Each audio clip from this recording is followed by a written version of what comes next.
Welcome to the DisabiliTEA, a podcast where we have candid discussions about all things related to disability. Short-term, long-term, financial claims, impact on other areas of life, causes in the workplace, and more. With your host, attorney Anjel Burgess. You can find this show at www.disabilityhelpline.com and on YouTube, Facebook, LinkedIn, Apple Podcasts, Spotify, Google Podcasts, Stitcher, and more. Now here's the host of the DisabiliTEA, Anjel Burgess.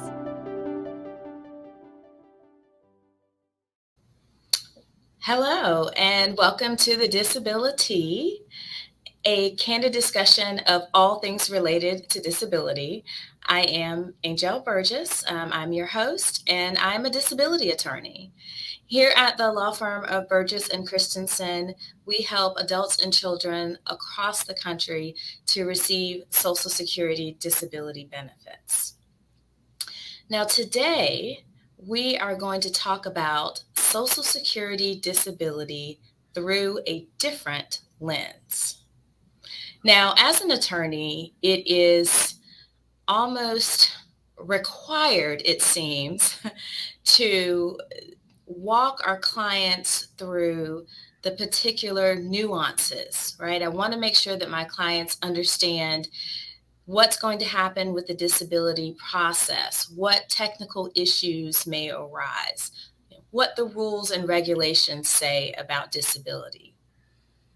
It is equally important, however, to hear about disability through a different lens, and that is through the lens of someone who has personally been through the process and has a story to tell.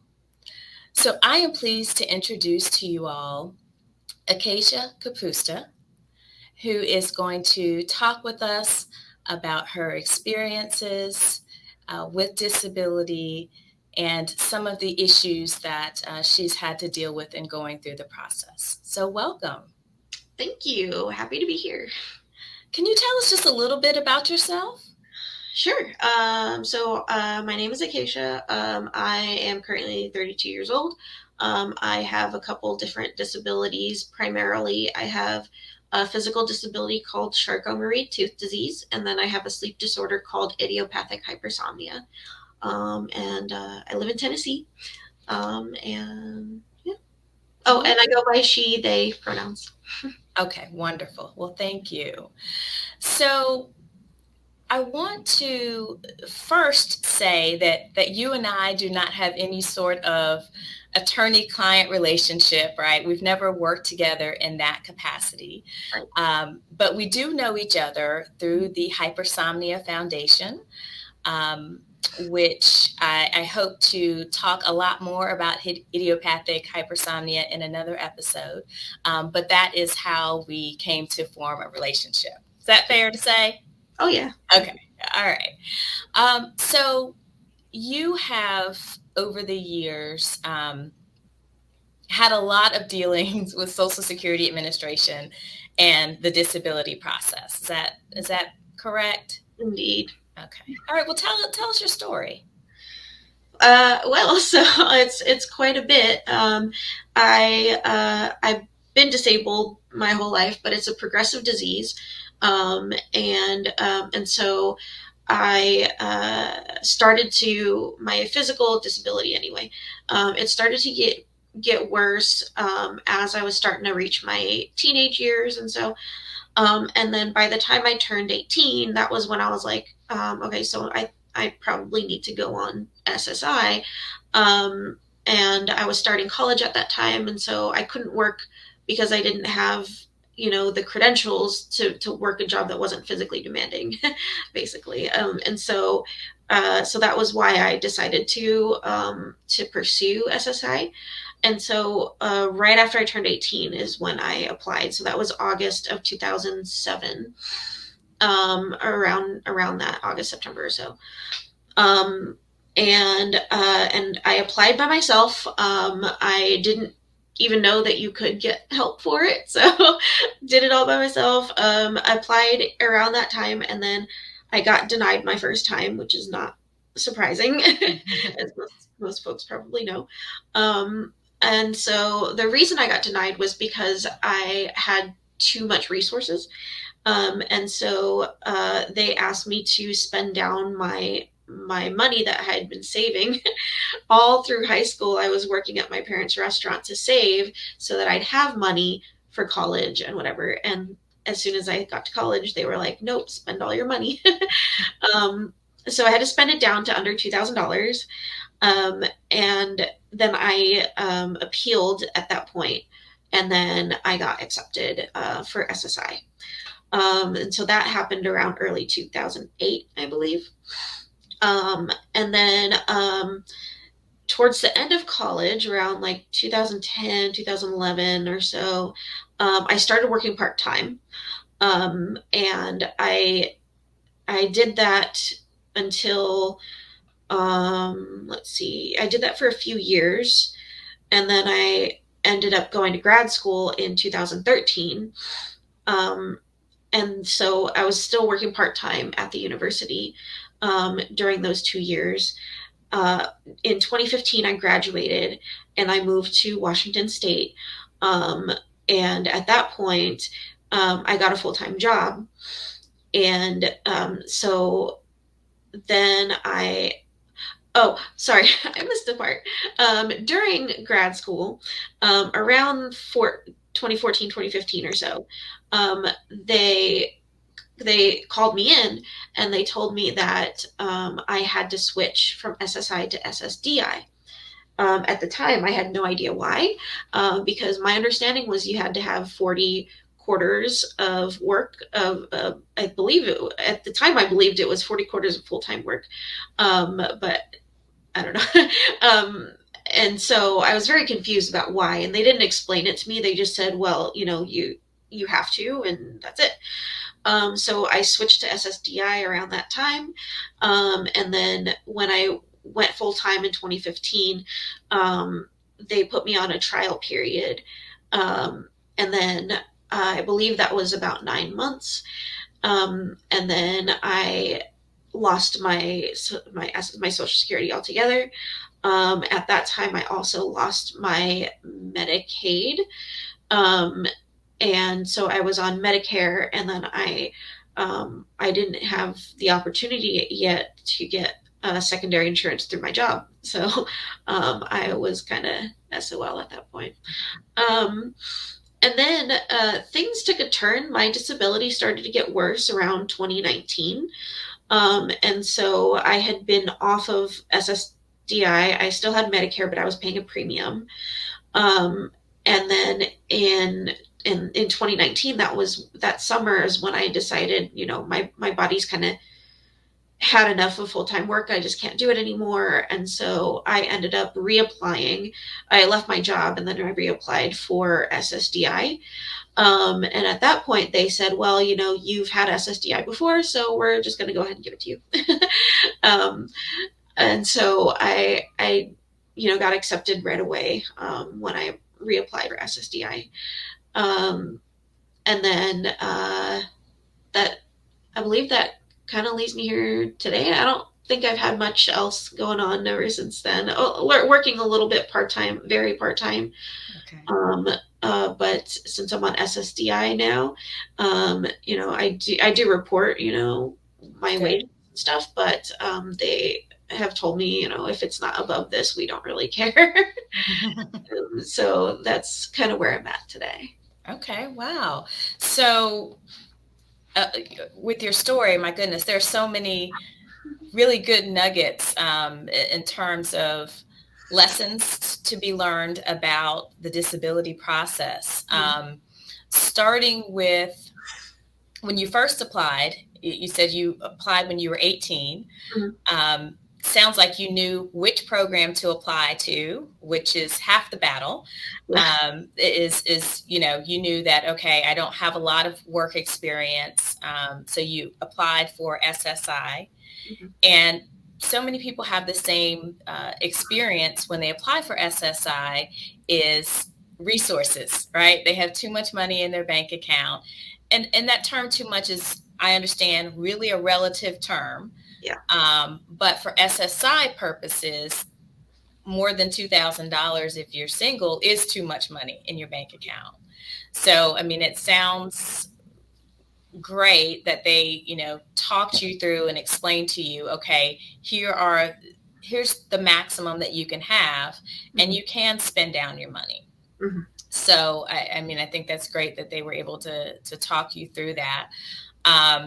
And to clarify for anyone watching, you didn't just give away the money, you didn't, or, we could substitute that with property or a vehicle. You didn't just give it to somebody or, hand somebody the title.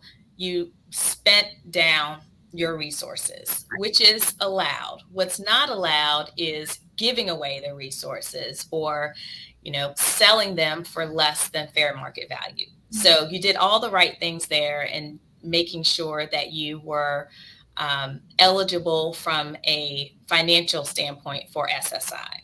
Mm-hmm. So when you talked about working and, doing that part-time work and then, getting the call or having Social Security say to you, okay, we got to take you off SSI and put you on SSDI. Mm-hmm.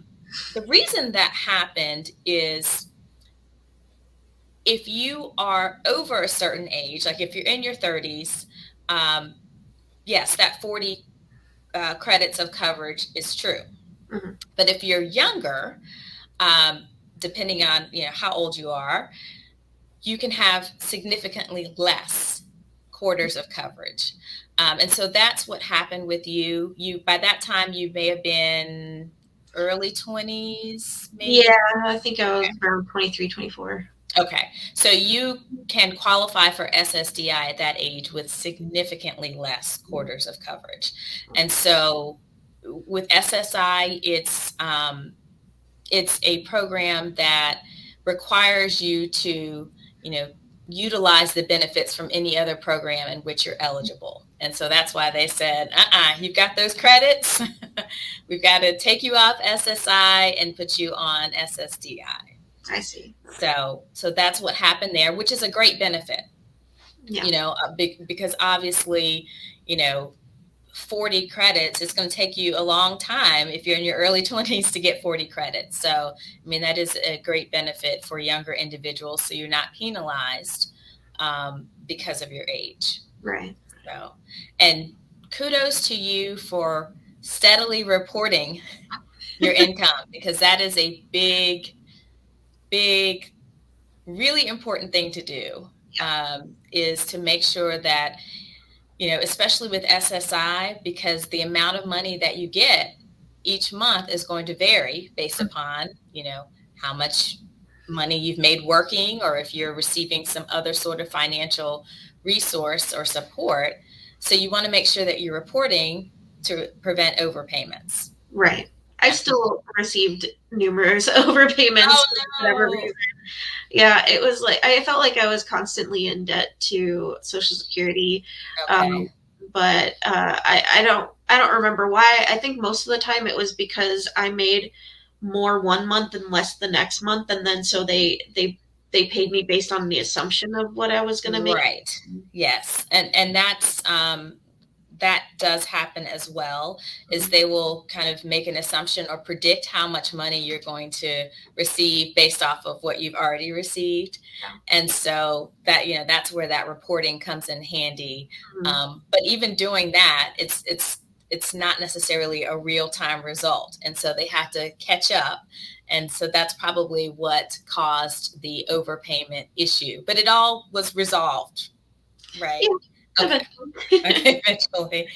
Yeah. So I can imagine that required a lot of you, a lot of back and forth, a lot of saying, but no, I've already sent this information. Mm-hmm. And that's taxing when you're already dealing with other issues. Big time. Yeah. And every time I moved counties, they would lose all my information.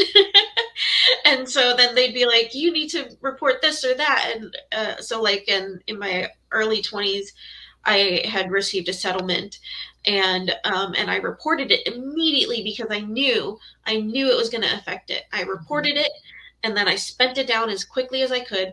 And then like 2 years later or something like that is when I moved counties to San Diego. And then they were like, you never reported your that income from the lawsuit. And I was like, I did. Mm-hmm, mm-hmm. Here it is again. Here it is again. That's Yeah. right. That's right. And, Well, and so that brings us to another really important point when going through this process is record keeping, yeah. right? Making sure that you are, keeping copies of documents that you've submitted in case you ever need to refer back to those. Yeah. Definitely. So another really important lesson. You've got so many with your story. And I wanted to ask you about work. You mentioned that you got a job at a university and started working full time, and that Social Security eventually cut off your benefits, right? Yeah. Mm-hmm. So when that happens, when you're working full time and you're receiving SSDI, you have what's called a trial work period. Mm-hmm. And so you get 9 months. They don't have to be 9 consecutive months. But during that trial work period, if you're making what Social Security considers to be too much money, you can continue to draw your disability benefits without penalty. Mm-hmm. And the idea behind that is to, give people a chance to try to re-enter the workforce and see what happens. Right. And so they figure, 9 months is long enough to know whether you can, successfully perform the duties of that particular job. Mm-hmm. So that's why the benefits were cut off. Mm-hmm. But it sounds like you had health problems or worsening of health problems after that. Yeah, definitely. So how did the worsening health, how did that affect your job performance? So for the first few years, it wasn't so bad. Towards the end of my 3rd year, it started to impact my students. And they were starting to notice that I wasn't around as much, or, I'd have to take days off or switch appointments or whatever. But when it started to really impact me negatively the most was in my 4th year. Ironically, I was working for a disability services office for students. And unfortunately, the supervisor for that department was a lot more understanding of students' disabilities than employees' disabilities. Okay. And so I started to get penalized numerous times. And I ended up doing FMLA. And so I had my, I ended up doing reasonable accommodations, right? Okay. And so I'm sorry, I'm struggling. It's okay. At first I was just using, my leave, my sick leave, and then I started to use my annual leave because I was running out of sick leave.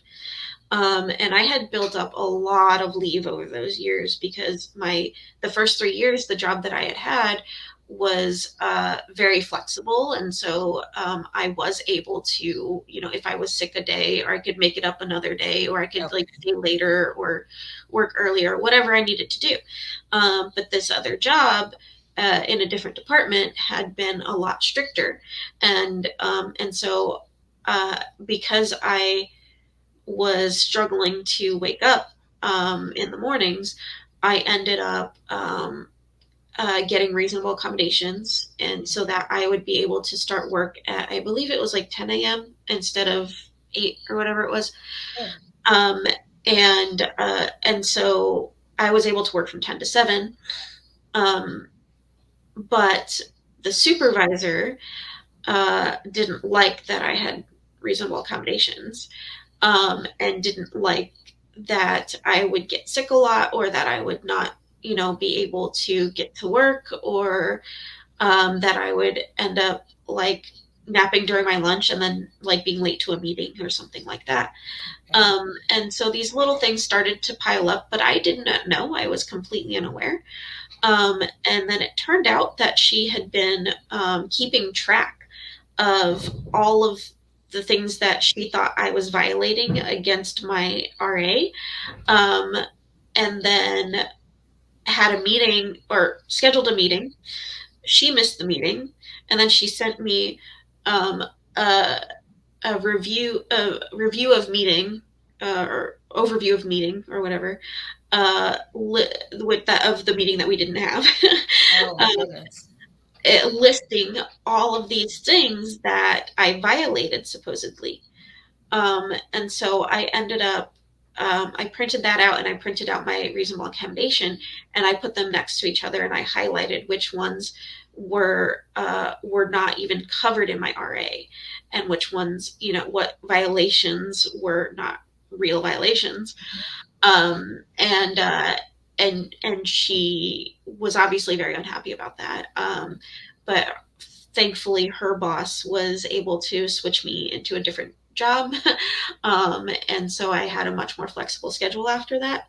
But it was scary and damaging, and I wasted all of my sick and annual leave in one semester and a summer. Um, Okay. because of her inability to be as flexible with me as she is with her students. I see. And so I ended up, getting in trouble with her for something that I didn't know that I was in trouble, for. And thank goodness I had my RA that I was able to print out and bring to her. But yeah, it was a terrible experience. So how long were you able to work in the new department before you had to go back out of work and reapply for disability? So I believe it was it was a semester and most of the summer. Okay. So And did you feel at all before you went out of work that your job was in jeopardy? uh, definitely during the period that I was working at that department. When I got switched to the new department, I didn't feel quite the same way. Okay. Because I did have a much more supportive supervisor and somebody who understood, it was a lot more empathetic towards disability and a lot more willing to work with me, and let me work from home, and gave me, paid for my internet because I couldn't afford it. And so I felt a lot more comfortable in that respect. But I also knew that if I had continued working, or putting the quality out that I was putting out, I probably would have begun to be questioned, and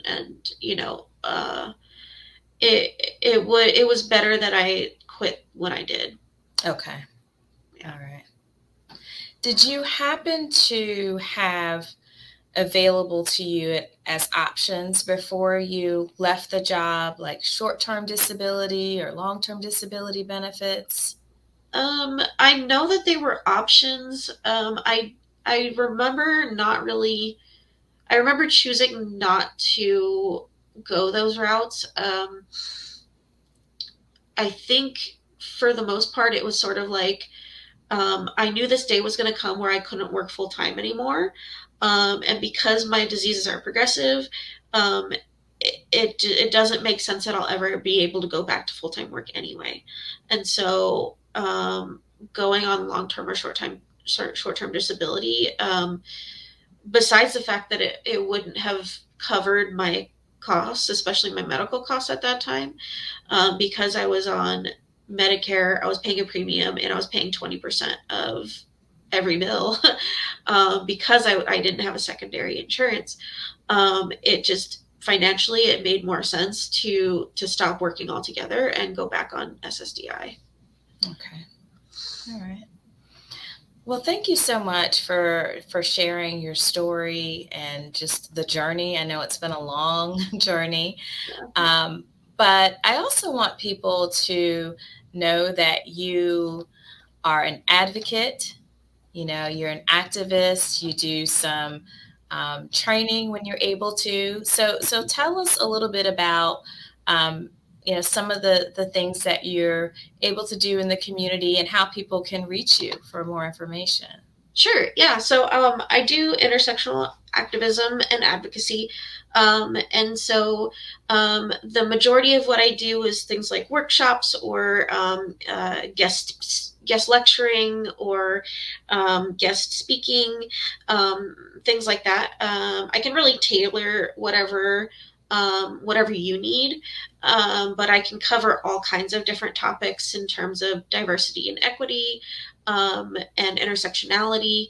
I do focus a lot on disability because that has been, my focus in my career for so many years. But I also have a lot of experience in numerous different areas of diversity and equity. And I have pre-made workshops that you can do, or you can, like I said, I can tailor workshops to whatever you need. And you can check out my website. It's acaciakapusta.com. Wonderful. Well, thank you so much for joining us, Acacia, and sharing your story. And thank you all for tuning in to the DisabiliTEA. This podcast is also available on multiple formats, including YouTube, LinkedIn, Spotify, Apple Music. And you can also visit our website at www.disabilityhotline.com. Thank you. You've been listening to the DisabiliTEA with Anjel Burgess. Thank you for your positive reviews, comments, and sharing the show with others. You can catch prior episodes at www.disabilityhelpline.com and on YouTube, Facebook, LinkedIn, Apple Podcasts, Spotify, Google Podcasts, Stitcher, and more.